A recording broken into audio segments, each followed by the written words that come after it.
திருச்சிற்றம்பலம். தினமொரு மந்திரம் திருமந்திரம். திருமூலதேவ நாயனார் அருளி செய்த திருமந்திர பாடல் மற்றும் அதன் விளக்கமும். இன்று பாடல் 214. நேற்றுடன் நல்குரவு வறுமை பற்றி முடிந்தது.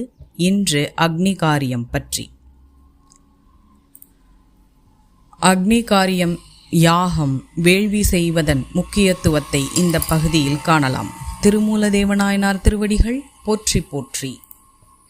வசையில் விழுப்பொருள் வானும் நிலனும் திசையும் திசைபெறு தேவர்குழாமும் விசயம் பெருகிய வேத முதலாம் அசைவுயிலா அந்தணர் ஆகுதி வெட்கிலே.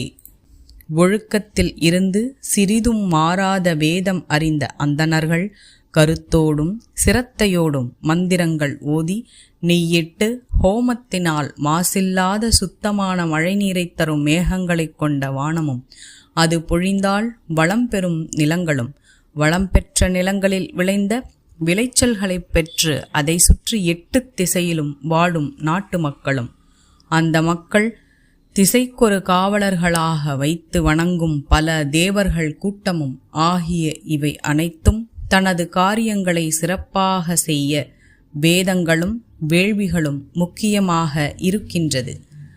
இதன் கருத்து என்னவென்றால், ஒரு நாட்டில் இருக்கும் அந்தணர்கள் தமது ஒழுக்கத்தில் இருந்து சிறிதும் மாறிவிடாமல் சிறப்பான வேதங்களை முதலாக வைத்து முறையாக மந்திரங்கள் ஓதி ஹோம தீயை வளர்த்து வந்தால் அந்த நாட்டின் வளமும் அதில் வாழும் மக்களின் வளமும் அவர்கள் வணங்கும் தெய்வங்களின் சக்தியும் சிறப்பாக இருக்கும் என்கிறார் திருமூலதேவ நாயனார்.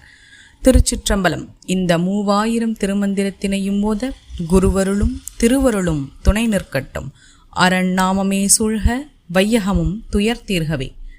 திருமூலனையே சிந்தை செய்வார்க்கு கருமூலமே இல்லையாம் காண். இது போன்ற தகவல்களுக்கு இறை உணர்வுடன் இணைந்திருங்கள். திருச்சிற்றம்பலம்.